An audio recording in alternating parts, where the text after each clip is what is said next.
Shalom, selamat pagi Bapak Ibu Saudara yang dikasihi Tuhan. Salam sejahtera buat saudara semua dimanapun berada. Saya mengajak Bapak Ibu Saudaraku untuk bersaat teduh dan berdoa dalam renungan penuntun kehidupan setiap hari. Kiranya damai sejahtera dan sukacita oleh Roh Kudus senantiasa melimpah dalam hati dan kehidupan kita semua. Amin.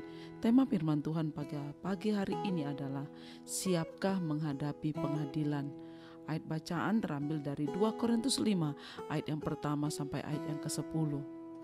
Sebab kita semua harus menghadap tata pengadilan Kristus, supaya setiap orangnya sesuai dengan yang dilakukannya dalam hidupnya ini, baik ataupun jahat. 2 Korintus 5 ayat 10. Saudara, banyak orang berpikir bahwa hidup di dunia ini hanya satu kali saja, lalu mati dan tamat. Karena itu ada orang berprinsip selagi masih hidup, mari kita bersenang-senang dan melakukan apa saja yang kita mau. Ingatlah bahwa kematian itu bukan akhir dari segalanya, justru menjadi awal dari kehidupan yang sesungguhnya. Firman Tuhan katakan dalam Ibrani 9 ayat 27, dan sama seperti manusia ditetapkan untuk mati hanya satu kali saja, dan sesudah itu dihakimi. Saudara, manusia lupa bahwa ada penghakiman setelah kematian. Rasul Yohanes mendapat penglihatan, dan aku melihat orang-orang mati, besar dan kecil, berdiri di depan tahta itu, lalu dibuka semua kitab. Dan dibuka juga sebuah kitab lain, yaitu kitab kehidupan, dan orang-orang mati dihakimi menurut perbuatan mereka berdasarkan apa yang ada tertulis di dalam kitab-kitab itu. Wahyu 20 ayat 12. Apapun yang diperbuat manusia selama hidup di dunia ini, pada saatnya harus dipertanggungjawabkan di hadapan Tuhan. Sesungguhnya Tuhan tidak senang menghukum manusia, saudara.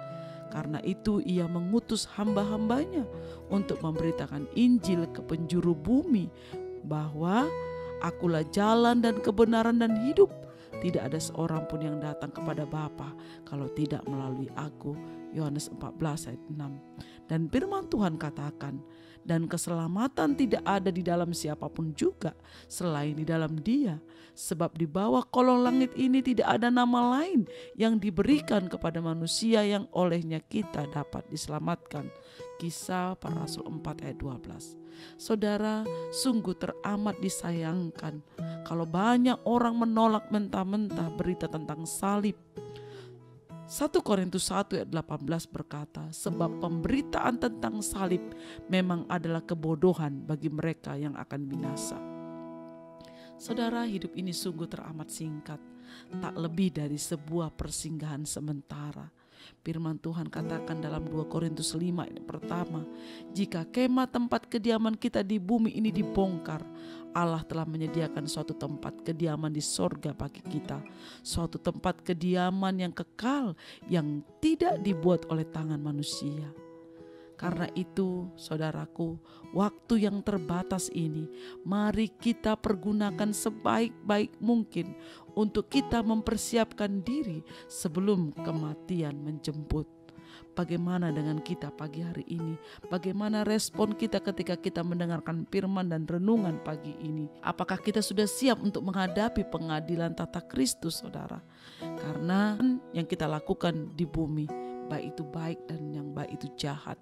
Oleh karena itu masih ada kesempatan bagi kita pagi hari ini, saudara, untuk kita bisa memperbaiki seluruh kehidupan kita, supaya ketika pengadilan tata Kristus nanti ada di hadapan kita, maka kita akan dibacakan hal-hal yang baik, hal-hal yang taat kepada firman, hal-hal yang memuliakan Tuhan. Itulah yang nanti yang akan kita dengar, dan kita pasti masuk surga, saudara, ketika kita melakukan firman Tuhan dan taat kepada Tuhan. Biar pagi hari ini setiap kita meresponi panggilan Tuhan untuk kita mempersiapkan diri kita melakukan yang terbaik dalam hidup kita. Buat keputusan mulai sekarang, saudara, sebab penyesalan di kemudian hari tidak ada gunanya. Amin. Mari kita berdoa. Bapa di surga, kami mengucap syukur buat kebenaran firman pagi hari ini. Dan kami bersyukur Tuhan Engkau mengingatkan kami untuk kami mempersiapkan hidup kami, karena akan ada pengadilan tata Kristus yang kami hadapi ketika kami nanti dipanggil Tuhan. Oleh karena itu Tuhan, pagi hari ini biar hidup kami menjadi orang yang benar. Pimpin dan tuntun kami untuk kami berjalan di dalam firman-Mu. Terima kasih Tuhan Yesus, segala pujian kemuliaan bagi nama-Mu. Di dalam nama Tuhan Yesus kami berdoa.